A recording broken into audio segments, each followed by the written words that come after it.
the band is a big brand. So basically, muraza kubona jazz already twamuteguriye.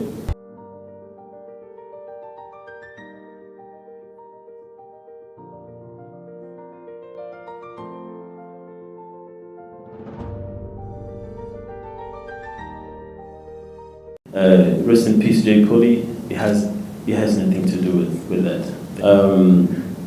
Icyambere nababaye cyane kuba umfana wacu nabibonye mu makuru nihuta nimfite nanjye ibirori bikomeye ejo ntabwo nagize amahirwe yo kumenya details ariko nabaye ko yabaye detained and I hope ko ari okay. EGDB kajyanye pamela muri Amerika muratura mu Rwanda kubera ko riho benatuye ni hawo ibintu byose bizaba byose gahoro gahoro kwambara neza umunsi ugaragara wambaye imyenda ya rose sobanura iki oya ntago ari buri munsi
none amasaha abiri oya nawe turagendera hasi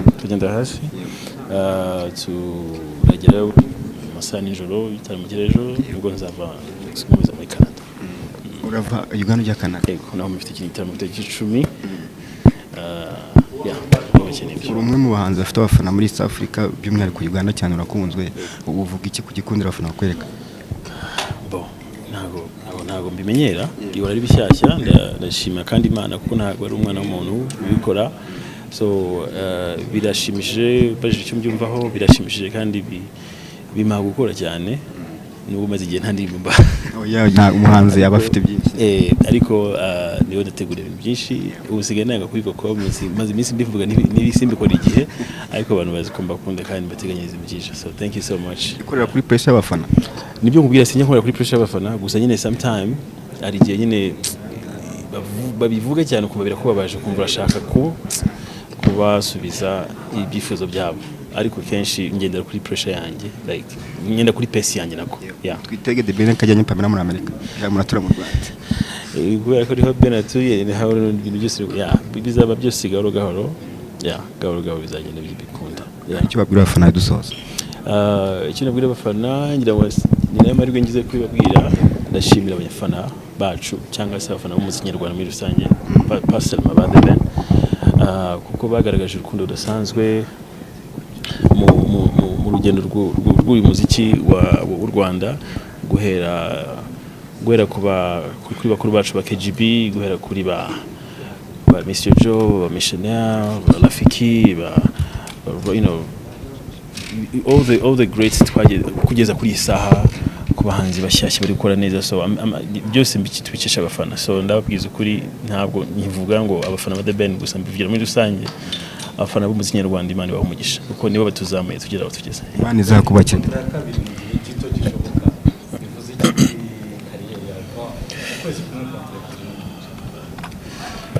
Oh, it's a blessing, man. Ntabwo usobanura ubundi bigira, ni umugisha w'Imana kandi biduhamo akantu kameze nk'aga challenge kuko ituvuga uti I have to make sure ko iyi favor y'Imana iguma aho turi, mu gukora, mu gusenga, mu gukora ibyo ugomba gukora kugira ngo Imana ikomeze kugera neza tu. So ni ibintu byiza muri make, it's a blessing. Ameza abaye menshi Diamond indirimbo hayi ko tugeze igihe cyo kwishyuza ibyo nandi kumusobanurira. Usigaye ntinya kuvuga ikintu ko sigaye bivuga simbikorera igihe, ariko mu by'ukuri bamenye ko nzirikana. So pretty soon ari ibintu byinshi bigiye gusohoka. Soni ni ryari? Soni amasezerano. hanyuma kurabyibuze match imwe y'iyi equipe cyangwa uzagira umwanya wo kujya uzireba? Ndagaruka mvuye Canada. Ndavuye Uganda ngere Canada, mfite ibitaramo bitatu muri Quebec, muri Edmonton, no muri Montreal. So ni miliyari zahita ngaruka. Yeah. Wambaye neza cyane, watubwira amagambo ari ku mupira wa urangije uzi ko ntayasomye bro kuko ariko bisobanurira umugana kivuga ku kwambara neza umunsi ugaragara wambaye imyenda ya rose Sobanura iki? oya ntago ari buri munsi. Kandi first of all iriya ni color grading mukora kuko ntabwo iriya myenda ari rose. Let me show you something real quick. Because I think you guys need to change a little bit. Ngejo my fiance bahinduye rose hingi. Yini mwayibonye? Urabona color yayo? Uri kubona color yayo? So I think that answers your questions. Okay. Yeah. Ariko ribara n'ubundi nkunda kwambara ibintu bitandukanye, nicyo amabara abereyeho. Yeah. Wakoze cyane, Imana izabubakira. Thank you so much. God bless you, brother. Uretse ibitaramo bitandukanye ukora, uretse indi mirimo yawe ukoramo, muri iyi minsi uri mu mikino cyane. Nyuma y'izindi gahunda wagize z'imikino, noneho uje no muri basketball. So tubwire kuri partnership ndetse nawe ya basketball. Urakoze cyane David. Nk'uko James abivuze, bakoze approach, ariko nibaza ko bagendeye ku bintu bitandukanye, harimo ikintu gikomeye cy'uko ndi umukunzi w'imikino, ndi umukunzi wa sport muri rusange, nkaba ndi umukunzi wa basketball by'umwihariko. So kugira ngo bamenye ibyo ngibyo, then of course n'izindi mpamvu bafite zitandukanye, then they approached me to tujya ibiganiro byanatugejeje kuri munsi. So ndanezerewe kuba ndi kuri board yabo,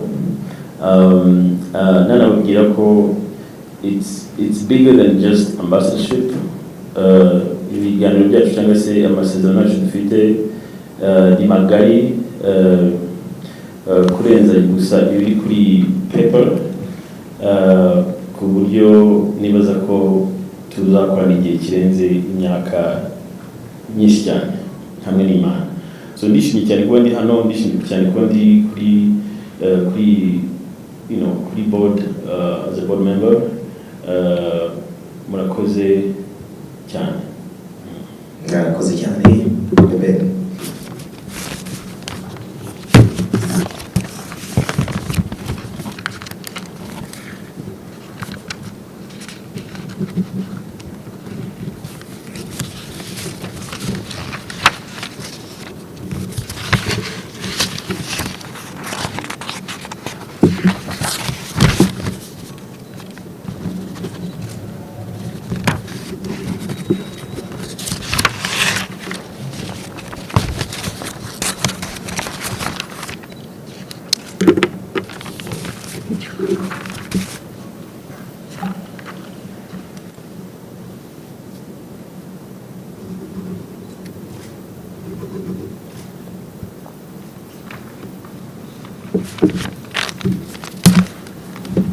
you have to stand. I will sign on this.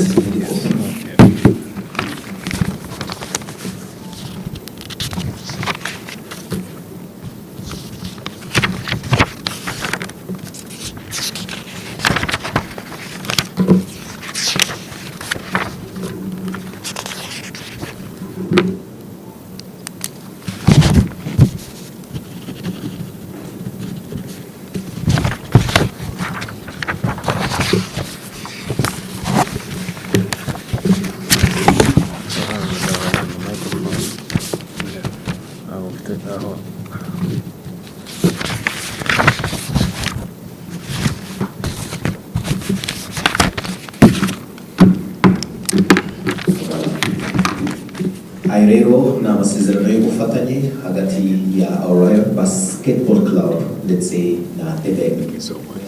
I really appreciate it. Thank you. It's gonna be great. Yeah, thank you. Abenshi barabibuka amasezerano ya kera twamenye twavuye ku yarusha ariko turi muri basketball. So bakoze cyane rero partnership bayisinye ku mugaragaro. Ahasigaye rero ibibazo bingahe mwamufite abamembazi ba press ntacyo bitwaye mukuru tuyibari. Okay. Siporo n'umuryango mugari ugira abakunzi benshi. Hari icyo ubona mu bufatanye bwawe na Orion buzagufasha ku bijyanye na career yawe? Thank you.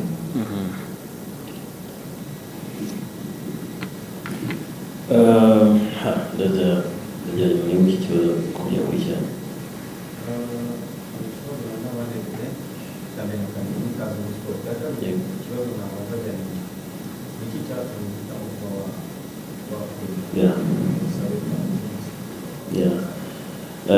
Urakoze cyane.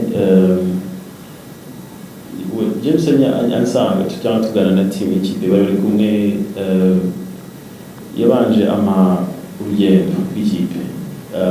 Ikintu kiri interesting kirimo ni ubuto bw'ikipe in terms y'igihe imaze, kandi nkaba nta kintu kiryoha no ku growing together with the company cyangwa se with the team ifite projection nini nk'iyo wagira nk'umukunzi wa basketball. So nabaye cyane interested n'ibiganiro bitewe n'uko numvaga ari urugendo, ni ikintu tugiye gutangira together tukakimurikira abanyarwanda bakagikunda. Ni ikipe nk'uko yabivuze ntabwo izabishamikiye cyane kuri sport ya basket. Ni ikipe izakora ibindi bikorwa bitandukanye, hari ibikorwa byinshi bitandukanye bya charity, ibikorwa bitandukanye byo guha abanyarwanda ibyishimo muri iyo game n'ubundi, ariko no ku enabling abanyarwanda mu gutera imbere mu buryo bumwe cyangwa ubundi. So nakunze dream ikipe ifite kurusha ngira ngo n'ibindi bituma ba driven kubana nabo. Icya kabiri babajije ngira ngo ndakibuka aho bizahurira na career yanjye ngira ngo basketball cyangwa se sport muri rusange zihura cyane na entertainment, nazo ni entertainment actually, kuko zihura cyane na music na n'ibintu bitanga umunezero ku bantu. Nibaza ko byoroshye cyane kumva ko bifite aho bizahurira, kandi urumva mfite akazi kenshi ko kugira abafana ba The Band aho bari hose ku isi, ko nta yindi kipe ku isi usibye Orion. So ndumva tuzabihuza byoroshye, kandi hamwe n'Imana byose bizakora. Hari igisigaye. You okay? Okay. Yeah. The equipe ntiwemeraho wenda sinzi niba ari ubwiru urajya mu details kuvuga wenda imyaka 5 sava, ariko se usibye kubaza bari muri board yanyu nk'umuhanzi na brand ambassador ni icyo abazaniye mwebwe reka mubwira ndamo mutari musanzwe mufite cyo ni kimwe in terms of money, amafaranga byo bite, kuko bibaza ko atari win-win situation, ari kirimo byinshi mu Mukatubwire. Hanyuma kuri Ben nibaza kwenda kugeza uyu munsi ntabwo twari tukumenya kenshi muri basketball y'u Rwanda aho uyikurikiranira ubona iri ku rwego rwose wenda ku makuru n'ubwoko rwitabiriye imikino kera wenda mu kwakira mu mashuri hanyuma wowe ku bwawe urabona mu bizaguha iki utari usanzwe ufite kiyo very much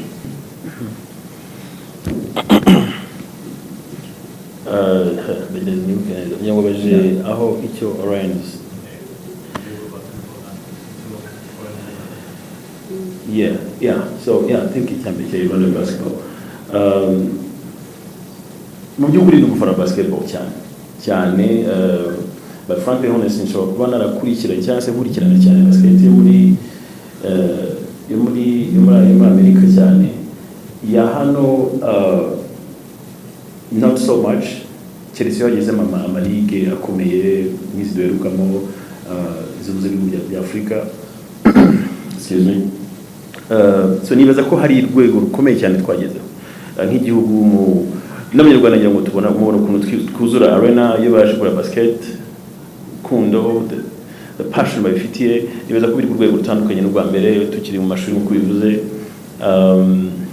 so hari urwego rukomeye rwavuye bijya ku rundi hanyuma ikibazo cya kabiri icyo Orion igiye kungezaho ni kinini nibaza ko harimo Orion ni ikipe igiye kuzana navuga nka credibility iradinga credibility ku izina rya The Ben ni ikipe igiye gushimangira ni ikipe navuga ko ifite akantu k'ubusirimu urumva ikipe classic ni ikipe nziza nibaza ko iri bwadinge sort of a credibility kuri brand yanjye as well so nibaza ko kandi n'ibindi byinshi ntari bwibuke nonaha ariko nibaza ko ikipe iri bigira ikintu yari gikomeye kuri brand as The Ben. Thank you. The Ben ikaze nanone nk'uko bagenzi banjye babivuze watubwiye ko uri umufana wa basket ariko nakabazo k'amatsiko ese wigeze ugira igihe cyo kuyikina ukiri mutoya kuko njye muzi muri football cyane kuruta basket uze kutubwira ku ruhande rwawe uri umufana w'ikipe ko aho muri Leta Zunze Ubumwe za Amerika ni ekipe ukunda utubwire noneho ni iyihe nama watanga ku ikipe ya Orlando ije mu cyiciro cya mbere kushobora ya mbere kugira ngo byibura yaba abakunzi cyangwa naho bateganya kungukira ubaye igitekerezo murakoze.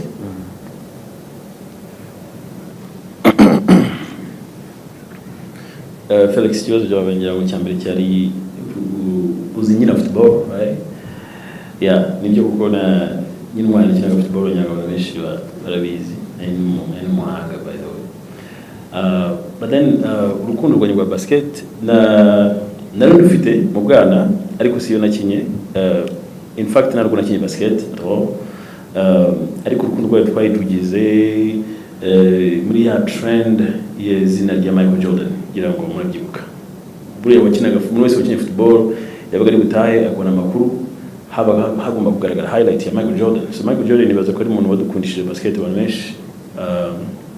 benshi hano hanze so rero ngize amahirwe yo gutembera gato ngira noneho urukundo rurenze ngira ngo James tuganira kuri basket akumva hari n'ama key point menshi ya mushaka kumurusha so I'm a big fan of basketball nibaza ko kuri inshuro biri kuri nivo imwe na football mu rwego rwo gufana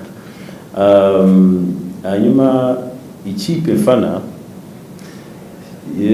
burya ntabwo tuba twemerewe kuvuga amakipe dufana cyane ariko ikipe fana ya basket yo nayivuga iya mbere ni Orient as of now and then ikipe ya gufana mu buryo international cyangwa se yo hanze ni Lakers akaganiro kagushwe n'ugira ngo Celtics ni Lakers thank you Dubai.